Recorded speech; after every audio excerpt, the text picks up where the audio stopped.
Welcome to Decode Dune, an exegesis of the Dune universe. All right, we're back. Episode 4, Decode Dune. Jeff, I'm really amped up today. This is a special day in our little podcast history here because this is the first episode we're recording. I just want to vamp a little bit before we get into the actual Dune chapters that we're going over. This is pretty exciting day in our little history here because this is the first episode we're recording where people have actually listened to our previous episodes. So we recorded episodes 0, 1, and 2 in December of 2020 and then started releasing those episodes in mid-January of 2021. And so we're recording episode 4 today, and that means that people are now have heard episodes 0, 1, and 2, and so fucking dope. We have a guy named Connor who is messaging our Instagram account, which is at Decode Dune. And he's asking questions about similarities between, he's a little further in the book than we are in our recordings, but he's asking questions about the similarities between Paul and the one-eyed crow from Game of Thrones. Obviously Blood Raven in the tree far in the north, Bran the Broken's future role in, downloading the werewood net. We're talking about prescience and sort of those special abilities and some similarities. We got a guy named Joe Hardcore. That's his Instagram handle. Hopefully it's allowed. Hopefully it's okay that I'm saying this publicly. He started following us and then literally took our little teaser of episode 1 and tagged his friends in a post, and they started following, and then some of his other friends started following. So I love it. There's like 4, 5, 6 guys out in Philadelphia who all do BJJ, who all like Dune. They're following us. And it's just fucking sick. I mean, when COVID is over, if there's like a sci-fi con or a Comic-Con out in Philly, let's go there, hang out, do some BJJ with them. I'll eat a Geno's cheesesteak. I'll eat a Pat's cheesesteak. I'll eat all the fucking cheesesteaks you offer me. But it's just so cool. And then, our social media is really growing. People are following more and more. And we have at this point 6 5-star ratings on iTunes. And that really helps in our ranking and things like that. So where I'm going is we're new and things are starting to happen in the audience and people are being interactive. So we do have Patreon. I understand for people, stuff is really tight right now and we don't have a lot of that bonus material we promised. So if you can't follow that way, $5 a month, totally cool. We're free everywhere all the time. But yeah, if you like what you hear and you want to give us a follow on iTunes, Stitch, or Spotify, if you have the ability to do a review like you can on iTunes, that really helps. And it just, I don't know if you can hear the enthusiasm in my normally monotone voice here, but this is exciting as hell. So thank you to the people who are following and starting to participate. So cool. Jeff, go ahead and tell me. I've said enough.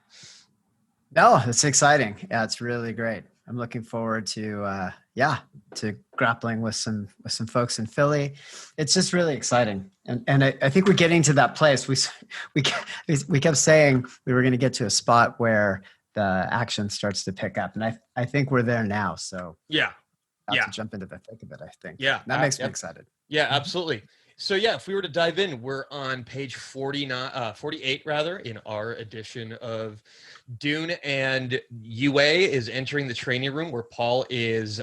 He just obviously finished with Gurney Halleck, which we talked about in our last episode 3. So Yueh walks into the practice room, and we know from chapter 2 that Yueh is a important part of the Harkonnen plot. He's going to literally let the Harkonnens in the house of the Atreides. That we know. This chapter, in my opinion, serves as a bit of character building so we understand the heart of conflict, as George R.R. Martin calls it, where Yueh is supposed to be extremely loyal to the Atreides, and he absolutely does not want to betray them, but they have his wife. And we talked about this also as well. I don't think that was as clearly revealed in chapter 2, but we talked about it.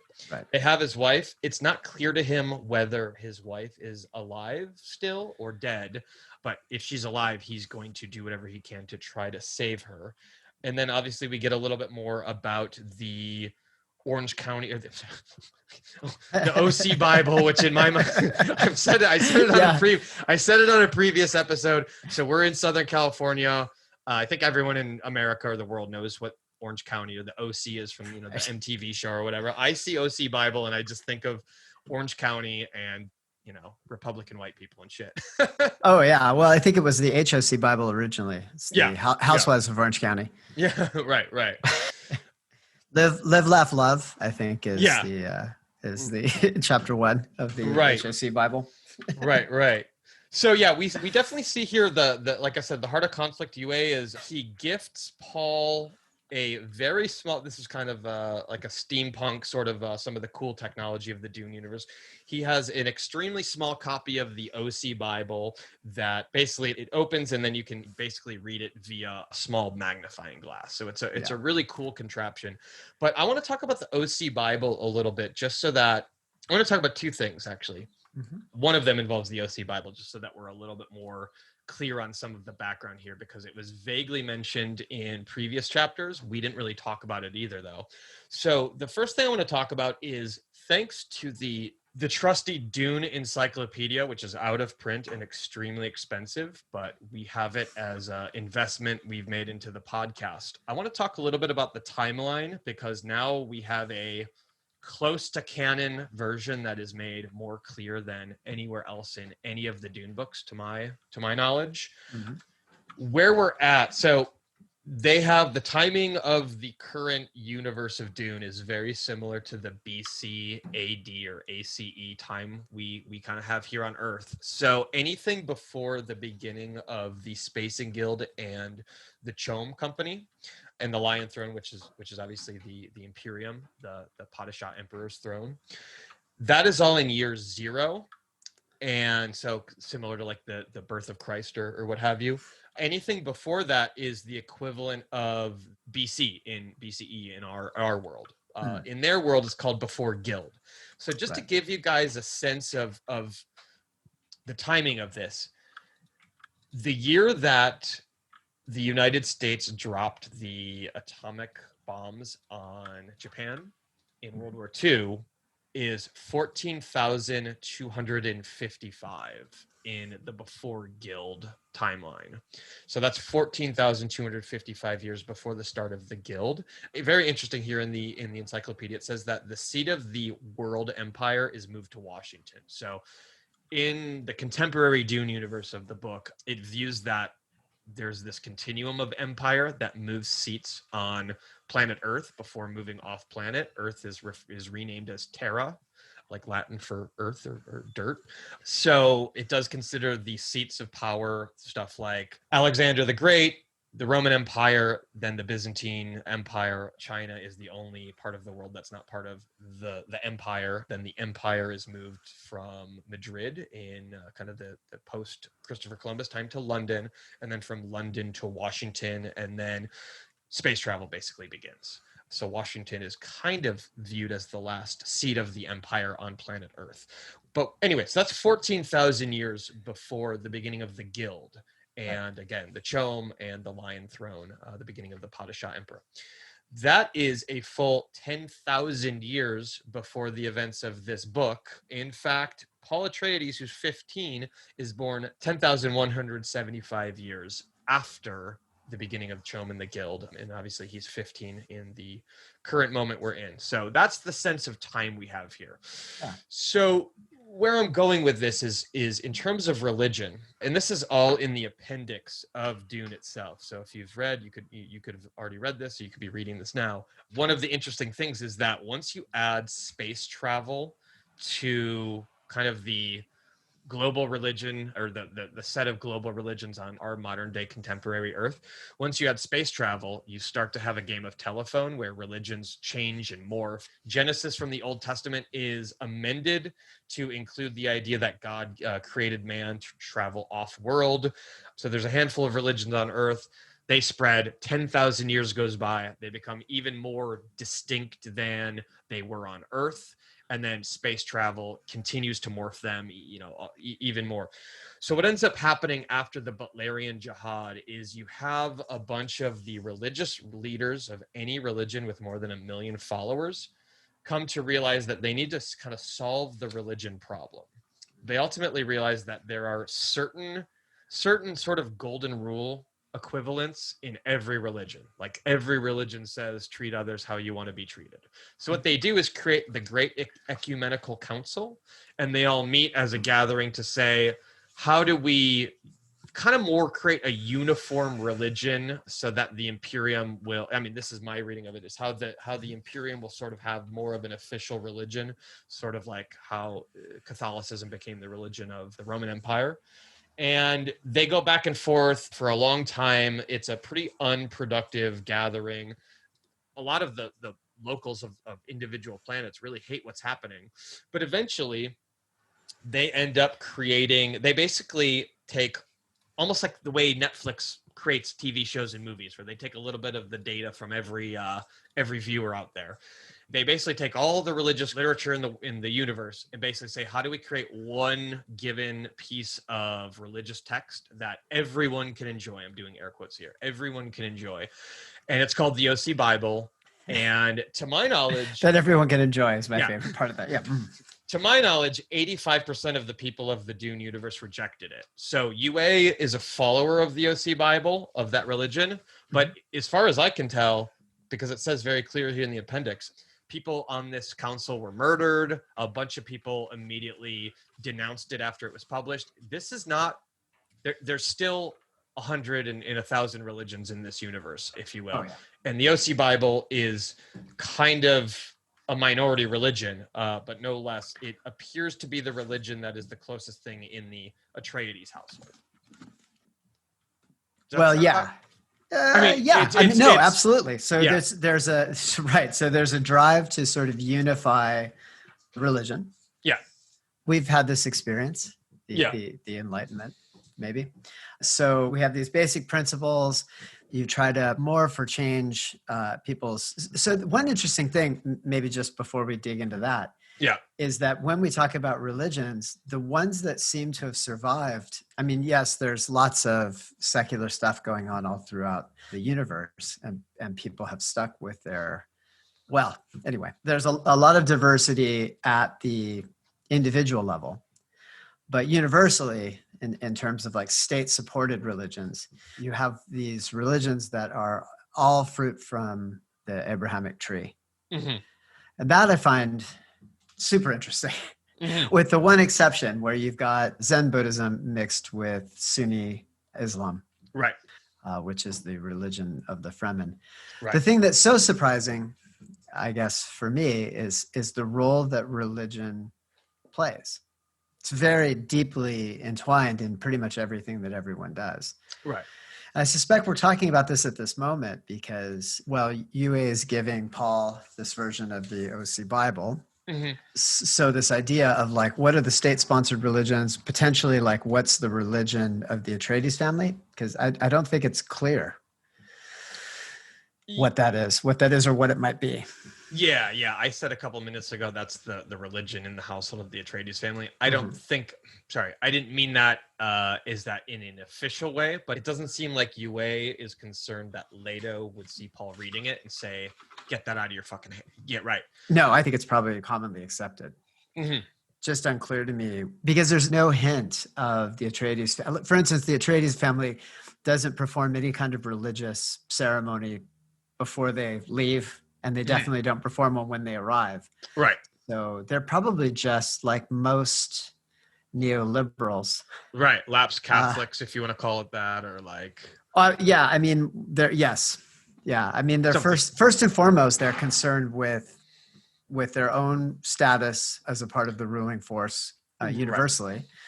Secondly, they're, and all the sort of political intrigues that requires. So some tip of the hat, some familiarity with religion, important, but probably not overly religious. Right. Yeah. I wanted to talk a little bit, because we're talking about religion, but we're also talking about Yueh. Mm-hmm. I find it super interesting. Anyway, just to go back to the whole question of like, why is it that the predominant religions seem to be all based on Abrahamic religions. So what seems to be left is some kind of Christianity, some form of Islam, some form of Judaism, or at least some remnants of like Kabbalistic Judaism seem to remain. So I just find that fascinating. Yeah. Because we get all of the conflict that Abrahamic religions are known for, as well as the zealotry. Right. Which I find, which is like, I guess maybe that's the whole point. let's just drag in the most polarizing. Right. Yeah. The most polarizing views. Yep. And what's interesting, we talked about this right at the beginning here, is you have a Persian named emperor, which Persia is, famously Shiite type of the Shiite split of Islam. And then you have so he's like the ultimate governance. And then you have the Atreides, who we've talked about as representing like Western nobility. And then we've talked about the Harkonnens representing sort of more of like a Russian. Obviously, Orthodox Christianity is common in Russia.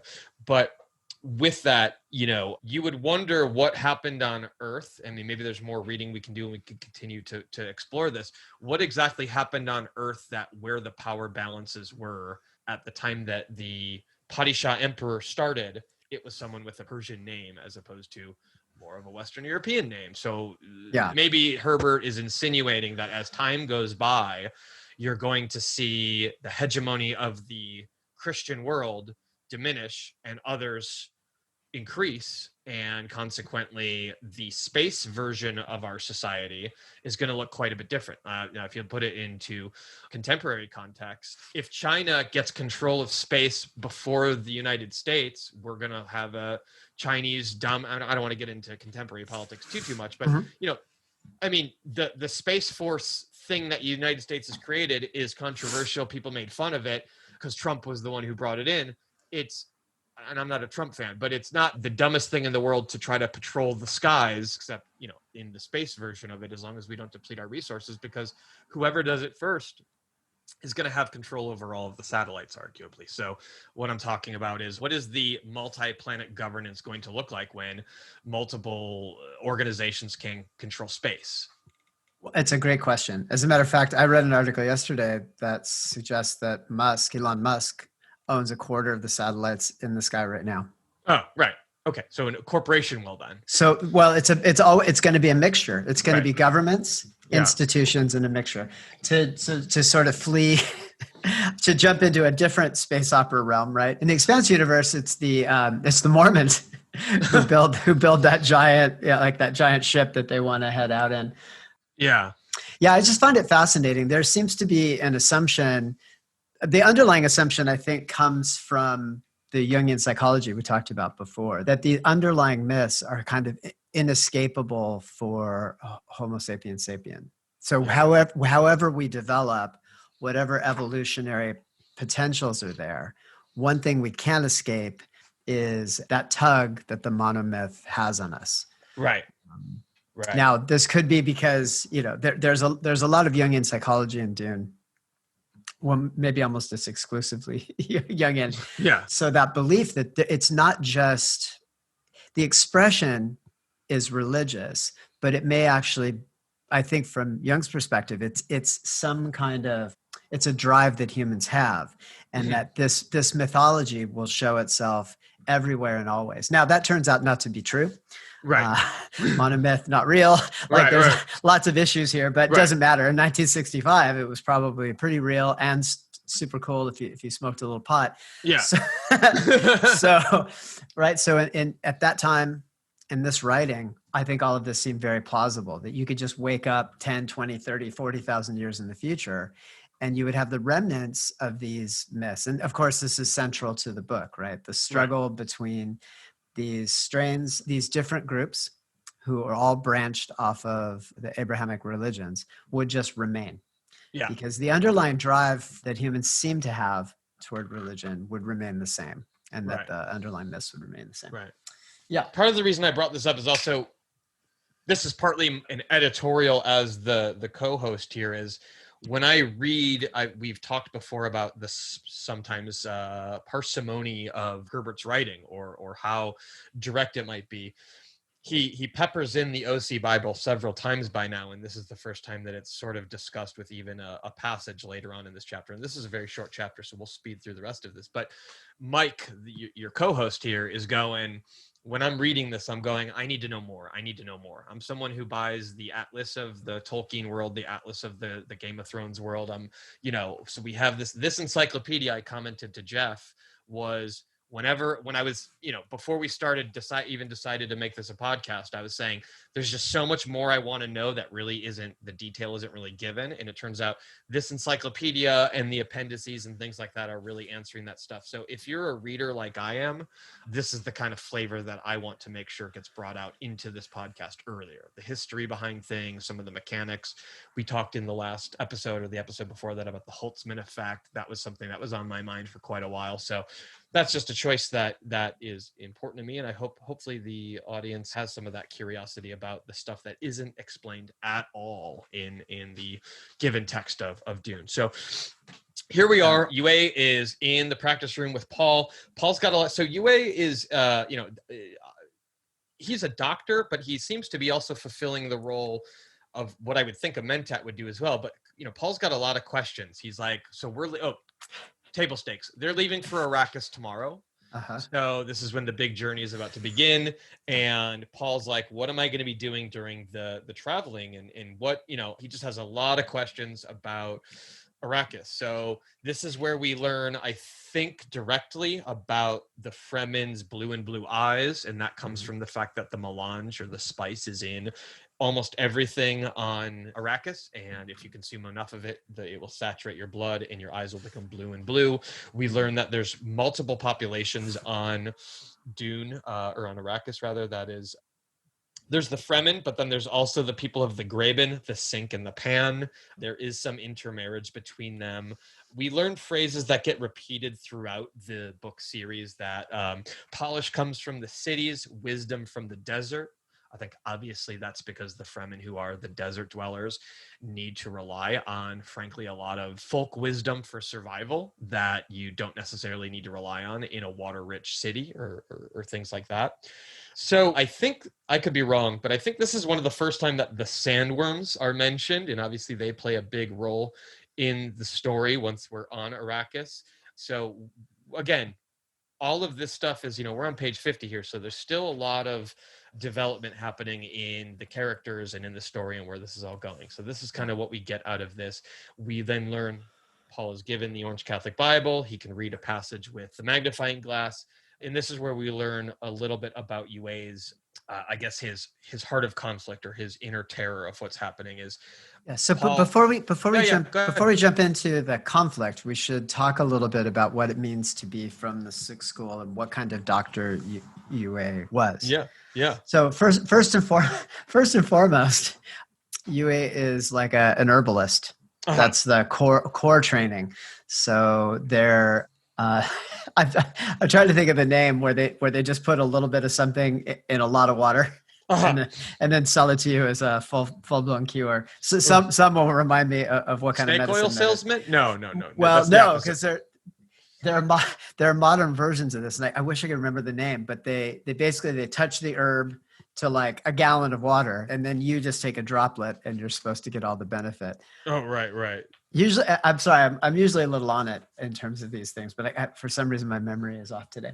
But anyway, so he's an herbalist. He's some kind of, he's been trained in creating like herbal remedies and recognizing certain compounds and basic tests. But the more important thing is that he has received this imperial conditioning. Mm-hmm. Now, the Suk School, the goal here, first and foremost, was to create doctors who are strongly averse or potentially incapable of taking human life. Right. Then there's a higher level than that, which is one where they are bound in loyalty to a particular house or family. Mm-hmm. Yueh is of that second type. So the fundamental belief that people have is that because he is from the Suk school, he's incapable of killing. And then secondarily, because within the Suk school, he received the highest level of training, that nothing could be done to cause him to break his allegiance to the family that he serves. They get these, this starts like with their kids. So they start this conditioning early. They select the kids before they're, I think, 2 years old. They put them through this school and this training, and what pops out on the other end is a doctor who you can trust. Why do they need this? Because assassinations are the order of the day. Right. And back in the day, a very famous player who we'll find out more about later, their father, there was an attempted assassination by the family doctor. So anyway, there's this strong belief that this conditioning is unbreakable. So the Harkonnens are like, we're the shit. But it may also be true that this conditioning was not really as strong or as good as anyone thought, and that the Suk School was just very good at its own marketing. Right. To the point where, they were getting high on their own shit, on their own supply a little bit. Right. And so this became a common belief, but in fact was untrue. And so if you're reading the book now, or if this is your first time reading it, or if you've read it 1,000 times, from my perspective, there's nothing more frustrating than the ease with which the Harkonnens are able to turn Dr. Yueh. It's like the most obvious ploy. Right? You grab someone that the guy cares about, his puppy, his wife, his PlayStation 5, whatever that is. Right. And then you're like, want it back? Do what I say. Right. And after hearing all of this stuff about his conditioning, it's just really, really frustrating that they just took a, I mean, of course it's sad. It's his wife, and he clearly loved her very much. Right. And also the dude was trained from the age of 2. I don't know how old he is. I could probably look it up, but he looked pretty old in the Lynch movie. like he looks my age, maybe older, right? Yeah. If we're going by eyebrow length, he's definitely winning. Yeah. And so, what was all of that training? They make a point of pointing out how expensive it is to train this person. Like, it's not cheap. So House Atreides spent quite a bit of dough to acquire this guy who basically, you probably could have taken away his dessert. Right. And he would have turned on you. Right. Young Paul, so handsome, so capable. What a waste. But that cupcake looks fucking delicious. Yeah. He's pretty, he's pretty emotional. I appreciate it. Yeah. Yeah, and speaking of which, so this little OC Bible has 2 little notches on it where you can go directly to like a saved passage, and Paul accidentally opens the one that his wife, her name is Wana. It's just the name's Frank Herbert sometimes. Anyway, so Wana, this is her preferred passage. Paul opens it and starts to read. Actually, I think this passage is really good, though. Think you of the fact that a deaf person cannot hear, then what deafness may we not all possess? What senses do we lack that we cannot see and cannot hear another world all around us? What is there around us that we cannot... Stop it, Yueh barked. Paul broke off, stared at him. Yeah, that's the other thing. He falls apart at the mere, like... I mean, remember, you're like, want to get a burger? Stop it! Yeah. Oh, my wife. Like, how can they not see it? But anyway. Well, this is space opera. Well, you said, this is the opera in space opera. It's the agonizing drama. It's the... what was the opera I saw? Oh, it was really good. It's the clown one, not Pagliacci, the other one. He's more of the jester. Why do I suck at names on the spot? That's okay. Roll with it. So it's the one with the famous song. La donna immobile. Oh yeah, what is that? Yeah. Okay. Yeah. Well, that's okay. Okay. So anyway, maybe our kind producer will help us out with what kind of medicine touches flowers to water, and what famous opera has a clown in it. Yeah. So he gets triggered by the fact that Paul starts to read this, and Paul gets a little disturbed by how emotional he gets about this. Yeah. And I think what we have here is double entendre is not the right word here, but so Jenna, our trusty showrunner says, "Yep, It's No, Pagliacci. It's no. Pagliacci is a different one. Hold on. I'm gonna Google it real quick. I No, there love it. is Pagliacci. That one is featured in Seinfeld. Okay, Well, it's definitely a perfect time to introduce Jet, who without Jet, there wouldn't be shit here. To the extent that there is anything. Jet, you want to say hi? Hey guys. Hey. Aw, Hey. thanks, Jeff. Okay, Thank you. I think it's Rigoletto. Rigoletto. Okay. Yeah. So yeah, Rigoletto is not a clown. Sorry, he's something more of a jester. Yeah. Okay. This was probably not the most important thing for me to have. Super important. Okay. Yeah, Rigoletto. I saw it in 2018 at the LA Opera. It was dope. It was right before the closing weekend of Ren Fair. I mean, Oh, that's awesome. Opera Did you on a sit? Wednesday. Did you sit Ren at the Fair- top and look like literally straight down, or did you get good seats? We got moderately good seats. They were right That's in the good. middle. So yeah, it was. If you've never been to the opera in LA, if you get the commoner seats, you're basically 40 floors up. Yeah. I think I was in the in between. Yeah. The whole time I had vertigo. I felt like I was just going to fall off the railing and end up dead right on the stage. Yeah. So Paul, this is when I say double entendre, what I mean is it seems like this passage is itself about, ultrasensory perception. Mhm. And then for the first time, for the second time, depending on if you want to talk about Paul's dreams, here we have Paul realizes. So after Yueh snaps at him, Yueh is like, "Oh, sorry, I got a little triggered about it. It was my wife's favorite passage, very painful memories, etc." And Paul closes the book, and something had happened while he read from the OC Bible. He had felt something stir his terrible purpose, and then they stopped. He Every time I read that line, yeah. it reminds me of The Jerk with Steve Martin. Okay. And how he was searching for his special purpose. Yeah. Which is, I think, similar to Paul's terrible purpose. Sorry. Absolutely. Yeah. So I think this is the beginning of Paul Prescience. Well, he's already had it, but he realized something he can't put his finger on it, but he already realizes something is amiss here with Yueh. Yes, that's right. Well, yeah. So what's going on with the 15-year-old? He's having spicy night dreams about this Chani person. Yeah. He's got feelings that he doesn't exactly understand. Yeah. Dr. Yueh is here to maybe help explain it, but it turns out Dr. Yueh is the biggest cuck in the book. Ted just gets triggered by everything. Yeah. It's a wonder to me that he isn't walking around mumbling, "I hope they don't figure out I'm trying to kill them all. I hope they don't." And just for the audience, I didn't realize Jeff had this much emotional content around Yueh. I can't stand him. I'm experiencing this for the first time with all y'all. Jeff has a lot of anger and resentment towards Yueh that I did not know was going to come out. I'll bet you, if you needed an appointment at Yueh's office, he would schedule you for 9. Yeah. And make you wait in the fucking lobby until 11. Yeah. And then wouldn't have his shit together. Yeah. That's the kind of doctor I think Yueh was. Which is that's a ding on Leto's or the Atreides competence in getting him in the first place as well? No, I think it's just a ding on his character. It's a ding on the Suk School for not realizing they hadn't conditioned this dude. Yeah. Yeah. They conditioned him for something, but it definitely wasn't. What do you dislike the most? Is it the betrayal or is it the histrionics with the betrayal? It's all histrionics. Yeah. That's the thing I don't like. Look, his choices are his choices.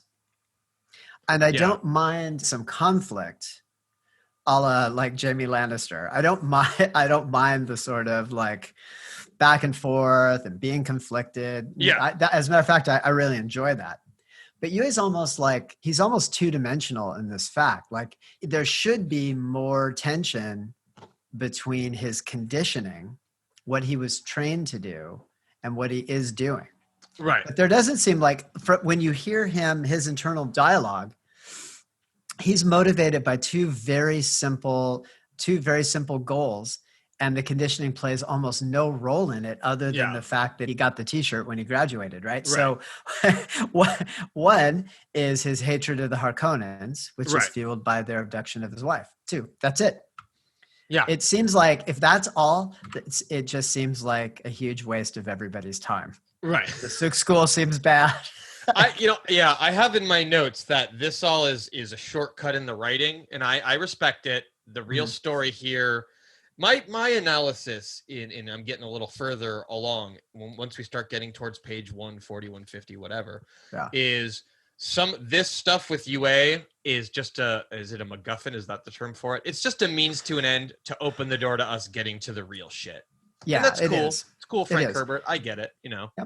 Yeah, I think if I could ask for something, it would have been a motivation where you could understand why he would fight against his own conditioning. So, like, I get it. Maybe in 1965, love was enough. Yeah. It produced me, so maybe that's true. Aww. But yeah, it seems like it's not that the love for his wife isn't compelling, but he doesn't seem to be struggling at all to make that conversion. So they feel like very base emotions to me that he's pursuing, and I just wish it had been more elevated. Yeah. It would have heightened this aspect of the story, which is the fact that the betrayal is coming. Anyway. Yeah. So anyway, that's the end of that chapter, I think. Yeah. The Herbert family's listening. Yueh's a little beta, and Paul is realizing something is rotten in the kingdom of Denmark. That's right. And something about himself. He's realizing his abilities to be aware of this sort of thing are increasing. In fact, that comes up at the end of the next chapter, so Jeff, you have 27 minutes according to your hard outage. Yeah. Do you think we can tackle this chapter? It's an important one. Let's do it. So we meet Leto for the first time. Actually, let's read from the Muad'Dib family commentaries by Princess Irulan. As we mentioned, the beginning of all of these chapters have a writing that is in the fictional world. Other books are created within the fictional world. Princess Irulan wrote a lot of books about her time with Paul Muad'Dib. How do we approach the study of Muad'Dib's father? A man of surpassing warmth and surprising coldness was the Duke Leto Atreides. Yet, many facts open the way to this Duke. His abiding love for his Bene Gesserit lady, the dreams he held for his son, the devotion with which men served him. You see him there, a man snared by destiny, a lonely figure with his light dimmed behind the glory of his son. Still, one must ask, what is the son but an extension of the father? So you can't really talk about Leto in this book without talking about his father. Mm-hmm. And this great word that gets used pretty frequently, bravura, which is like technical skill in the performance of something, right? Mm-hmm. So this really feeds into a thing that I talk to leaders about in my coaching practice quite a bit, that leadership is performative. Mm-hmm. So leaders sometimes become leaders simply on the basis of demonstrating technical skill in clutch moments, right? Robert Baratheon's a great example, right? Mm-hmm. Was he a great leader? No, yeah. really right. Wasn't. Right. Didn't even really want the job, but he killed some things pretty good, right? Right. And that's a typical way for leaders to get established, and no different here. So Leto's father killed some kind of I don't know what it is, but there's a painting hanging in their great hall, which will get discussed in a bit. It's like he was like a bullfighter. Right? Yeah, Leto's father had kind of a Teddy Roosevelt Rough Riders vibe. Exactly. Yeah, and exactly. If you look again back to the encyclopedia timeline, if you look, the Leto, the Atreides have been a noble family for about 800 years, but they were only raised to the dukeship. Let's call it that. The dukeship, not the right term. They became the Dukes of Caladan only about 150 years before this. So they were more minor, and then they became more. They're still not even one of the major houses of the Landsraad. They're pretty much known as being kind of, Ned Starky. They lead by a lot of charisma. They're people that other people look up to, but Leto's keenly aware of the fact that there are situations in which everyone would abandon him. Like if they lose, he basically insinuates a little later in this chapter, if I lose anyone a cent of money, they will abandon me, right? Yeah. They look up to me, but it's So Paul's here. Right. So I know we're not talking about contemporary politics too much, but in the town that I live in, all the Bernie supporters swung to Trump, without making any comments about that.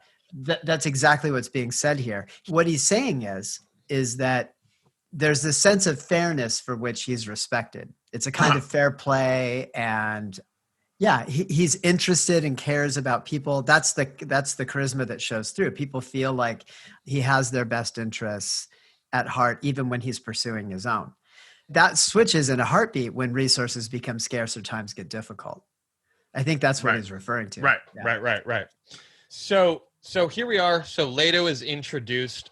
The Duke was tall, olive skin. His thin face held harsh angles warmed only by deep gray eyes. He wore a black working uniform with the red armorial hawk crest at the breast. A silvered shield belt with the patina of much use girded his narrow waist. So, I mean, we talked about this before. There's a lot to like about Leto. Oh, yeah. First off, when we talked about, Paul being an accident in terms of his sex or gender, but Leto, depending on your tastes, right? Gay, straight, or whatever. If you like men, Leto is hot, right? Yeah.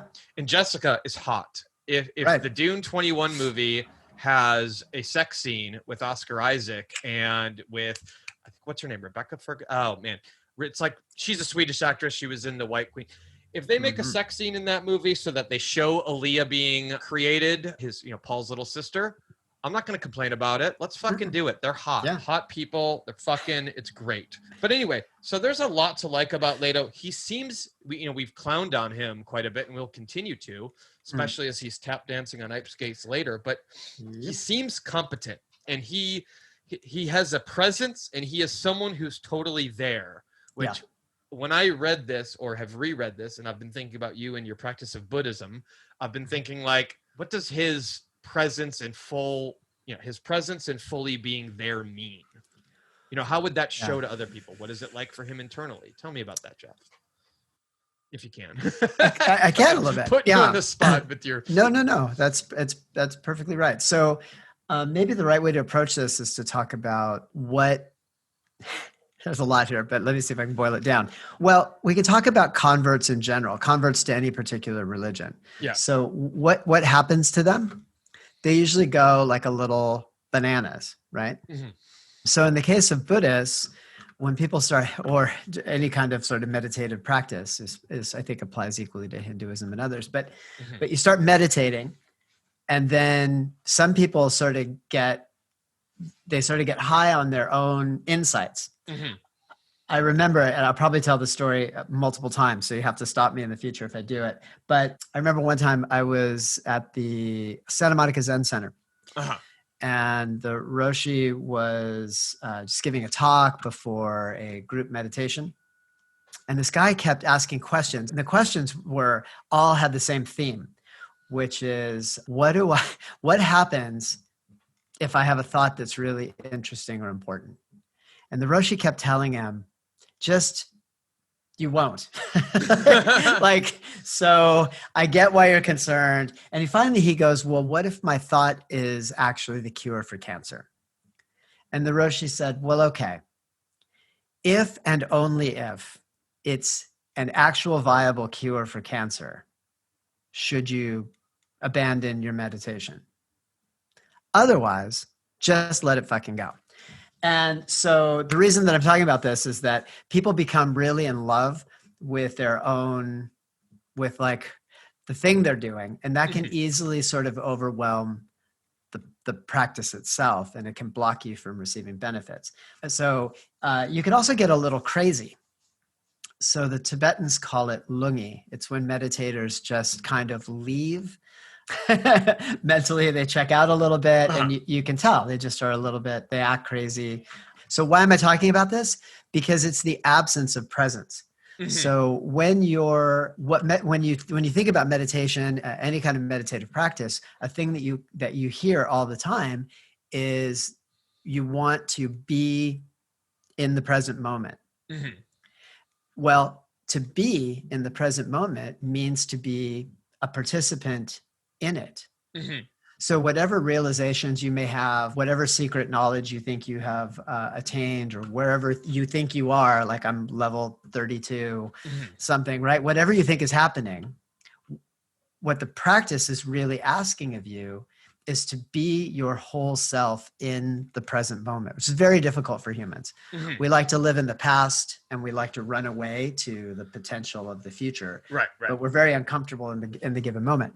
Leto, like the Gnostic interpretation of the crucifix is being pulled in the opposite directions of the past and the future instead of living in the present. That's exactly right. Yeah, that's exactly right. That's the agony of the cross in the Gnostic context. Yes, and that is a huge part of the Buddhist perspective. Like really, actually, and you and I at least I should say my Buddhist perspective. Yeah, a year ago, you and I talked over lunch, and we were talking about the idea of Jesus being trained in Buddhism, which was certainly around during those 33 years between his birth and when he became kind of a known character in Jerusalem.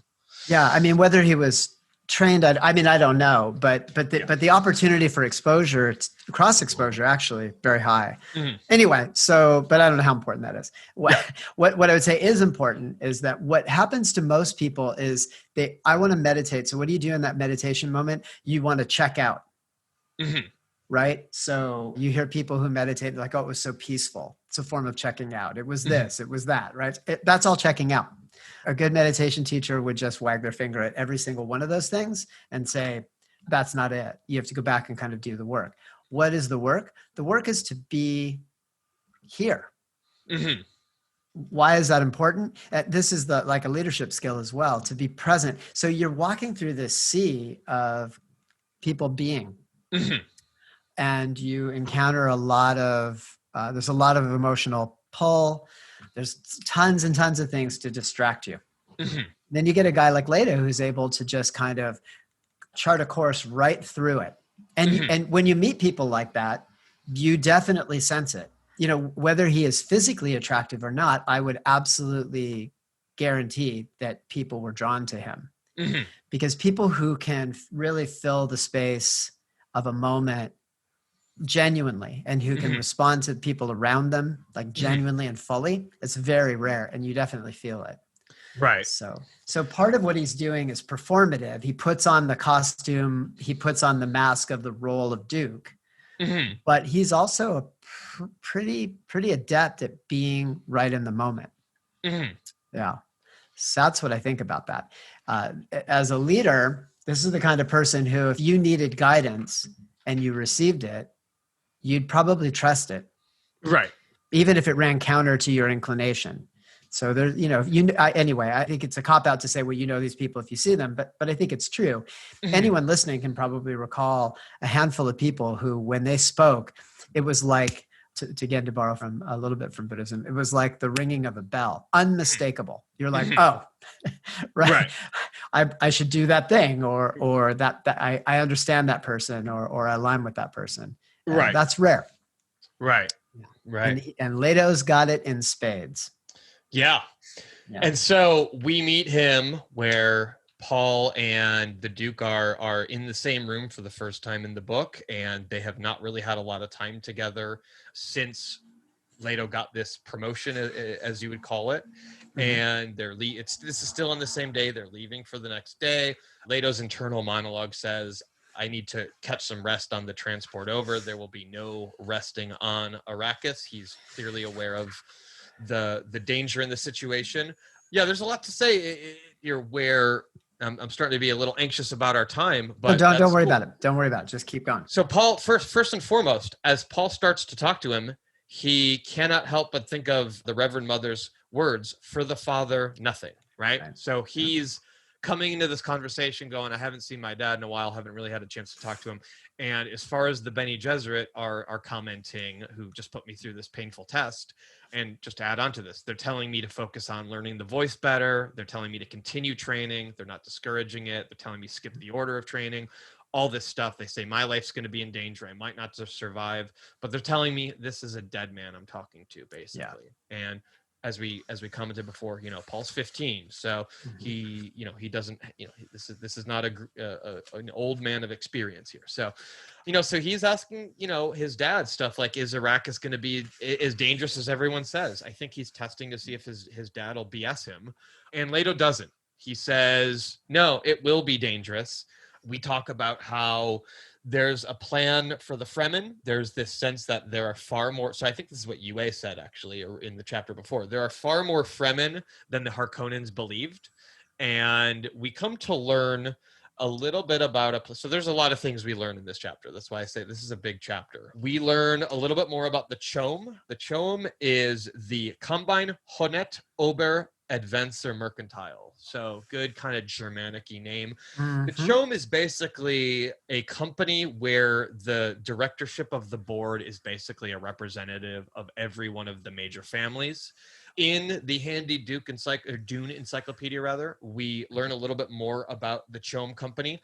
Basically, if you have made $1 million a year in trade, you in 1 year, you get added a directorship. And then that is then from there in proportion to how much you actually made from there. So your weight in the company is, so minimum entry is 1 million. You're a lifetime member. They rotate out voting rights. This was started in the year 0, so it's been around for 10,000 years. It was the CHOAM was created as a counterbalance to the Spacing Guild, who had figured out how to fold space and travel, hyperspace, effectively speaking. Yeah, it's basically FTL, right? Faster than light travel. Yeah. Let's pivot real quick. The Spacing Guild, prior to the Spacing Guild figuring out how to navigate hyperspace through the prescience of the spice melange, traveling through space is how we would travel through space right now, except maybe with a little bit more, what's the word for it? Stamina, right? So you might be able to make a longer trip. So we could not possibly travel to Jupiter in our lifespan right now, if I'm not mistaken. In the future, pre-Guild, you would be able to, but you wouldn't be able to go to another star system. So traveling through space pre-Guild was sort of like, traveling to the Americas from Europe, or traveling to, around the coast of Africa or to Asia in one of those ships, very prone to accidents.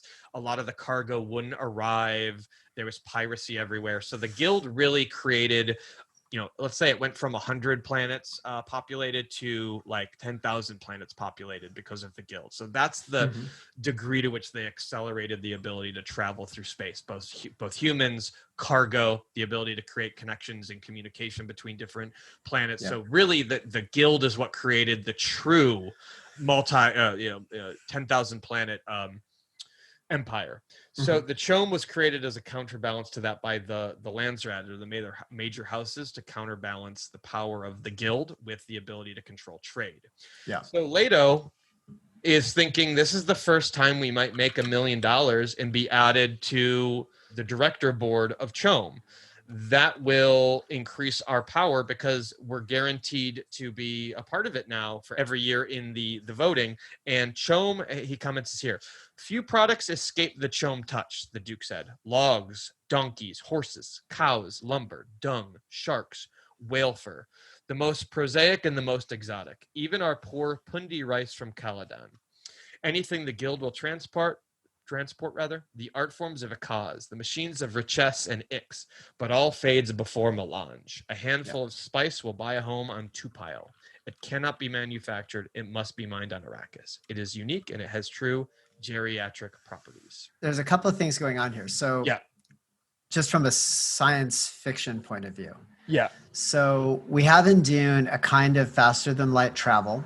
It's kind of wormhole-y. Yeah. So I guess we could put it in that category. But we have faster than light travel. Then we have this sort of physical commodity that is the principal. It's the real coin of the realm. And it's not addressed directly, but I find this subject fascinating. So the transmission of money. So what does the Guild do? They can transport these giant ships by folding space and guarantee its safety, right? Won't blow up or get hijacked. Or I think actually the safety they were talking about was like impacting things in the universe, right? Yeah. But how would you send money? So if you needed to send money from, say, Caladan to Arrakis, right, it would be slow as fuck. Right. You initiated a bank transfer, it could take hundreds of years, right? Right. So I think that's a part of the reason that the spice is so important is it's a universal currency. It's physical, so it can be transported in these ships. Whereas if you're still using like ACH transfers, right? When does an ACH transfer happen? It happens because the software was built it was built to mimic the hours that a teller would actually be active. Right. So ACH doesn't work at night, doesn't work on the weekends, that kind of stuff. Mhm. You have a similar problem. So the currency has to be a physical product in this universe. Otherwise, trading between these planets would be impossible. So in a knowledge-based economy, this would have created significant issues for them. You can move people, but moving data would be difficult. Right. Yeah. So there doesn't seem to be much infrastructure to allow that to happen. Right. And the spice was discovered essentially just a couple hundred years before the Guild. I mean, it's shrouded in mystery, but the spice was discovered about 11,000 years from where we're standing today in the story. Continuing on. So this is where we get, again, some character building of Leto. So one of the things is Leto is explaining some of the dangers and difficulties here. And one of the things that happens is Paul is asking, why are we going if you know this is a trap? Yeah. And the Duke says, knowing where the trap is the first step in evading it, right? This is like single combat, son, only on a larger scale. A feint within a feint within a feint, seemingly without end. The task is to unravel it. Knowing that the Harkonnens stockpile melange, we ask another question. Who else is stockpiling? That's the list of our enemies. So they're talking about basically people stockpiling melange as a source of creating a larger amount of wealth for themselves than obviously others, and not even participating in trading. So when we talk in our world, like a Bernie Sanders talks about, every billionaire is a policy failure. It's the idea that it's one thing to have $1 billion and literally, be shooting it around the economy at all times. But a lot of billionaires are actually like hoarding wealth as well, right? So that's also a situation where, when all that wealth is being spread around the economy at all times, in theory, one would say you might have abundance for more people. But in this case, you have a hoarding of resources where others can literally have none because it's being hoarded. So this is where it's like I was just going to say, similar to the issue with AMC and GameStop stock right now. Yeah. Oh, yeah. Right. Yeah. Right. Someone is hoarding quite a bit of stock, keeping it out of the trade. Right. Yeah. Right. Yeah, absolutely. So Leto is mentioning this when he says, who else is stockpiling? He gets Paul to recognize that the Emperor is in on this, which is something we discussed in chapter 2. That was the big secret, or that cannot be known to the public, is that the Emperor's crack troops are going to be involved in the Harkonnen plot. Yeah. So where does this go? Paul and Duke are talking about this, and it circles back to the Fremen and the idea that the Fremen, there are more Fremen on Arrakis than the Harkonnens or anyone, in the Imperium estimates, and that they could be useful to the House Atreides. Well, how? Duke points out, where did the Sardaukar come from? And what do we know about and again, this is in the writing, it's sparse. If you read it, you reread it, it becomes, for me, rereading it made it a bit more present. You speed through it, and it's like, Seleucus Secundus is the Emperor's prison planet. But what do we hear about it today? Well, we don't hear much about it. Where are the Sardaukar from? Well, they're conscripts from the Emperors. It's actually more like this. Seleucus Secundus is a planet with a very harsh environment, and the Sardaukar are actually all maybe born, maybe not, but definitely raised and trained in this harsh environment. And this is what, in the plot of the book, is the entire power balance shifting towards the Atreides, or eventually Paul Muad'Dib on his own is the Fremen come from a uniquely similar environment as the Sardaukar, who are known at this point as the most fearsome troops in the universe. The Fremen come from a very similar environment and can be made to perform the same acts of battle, violence, strength, etc. And so part of Leto's strategy is to recruit the Fremen to basically be his troops. exclusively on Arrakis. Yeah. It's interesting. It's a big gambit considering how little he actually knows about the Fremen. It's a pretty much a wild ass guess on his part and on the part of his mentat. But this is a shameless plug for the Patreon. We have a conversation that'll be available in the Fremen tier on our Patreon, where we talk about the sort of the Fremen and their martial arts. I think it's important to say right at this moment, whoever the Fremen are, we have a better understanding of what's happening on Seleucus Secundus. At least we have a better understanding of what the emperor has created. So who are the Sardaukar? The Sardaukar are like Roman legionaries. Mm-hmm. How are they trained? They fight each other in a very harsh environment. It's literally a sort of Darwinian experiment, right? Very similar to Roman soldiers who became soldiers by winning their freedom, or at least some version of freedom, by fighting in the gladiatorial Colosseum or the pits. Exactly. So they talk a lot about the fighting pits, right? Yeah. So these are the best fighters in the world by dint of the fact that they are highly trained. They come from so they're like SEALs, right? It's like some small percentage of a group of already very competent fighting people. Mm-hmm. And apparently the emperor has made a science of building up troops because he has quite a few of them. Right. And so the gambit here is that maybe the Fremen are similar, but it's interesting. He's really making a guess here simply by looking at the conditions on Arrakis and extrapolating that if there is a people hidden in that desert of some number, well, they must be pretty tough because this is a pretty shitty environment. But as we discussed, that could have gone either way. Right? They could be super tough people, or they could just be very good at living in the desert and not really adapted to any kind of warfare. So I have a lot of questions about why the Duke was so willing to believe that this was his out with so little evidence. Right. At a minimum, at a minimum, Duncan, Idaho is meeting with them now. And I think where we will pick up is kind of the continuance. There's still a little bit more to this chapter, but I think we can wrap it here. I know you have to make appetizers. So it's Super Bowl Sunday, y'all. Jeff has to make appetizers. I have to put together a shed. Super Bowl shed? No, I have to put together like a storage shed in my backyard. Yeah. Got it. So I think this is where we should wrap. We can continue with this chapter just a tiny little bit, but I think your shameless plug for Patreon was well placed. Again, thank you so much to everyone who's giving us those ratings, communicating with us, participating, sharing with your friends, and all of that. Yeah, it's really exciting. So any and all feedback. Yeah, I'm a little bit of a crazy old man, so I sometimes ramble. If I'm wrong about something, I want to know. If I'm right about something, probably don't tell me. It'll just make my head bigger. But any kind of feedback you have.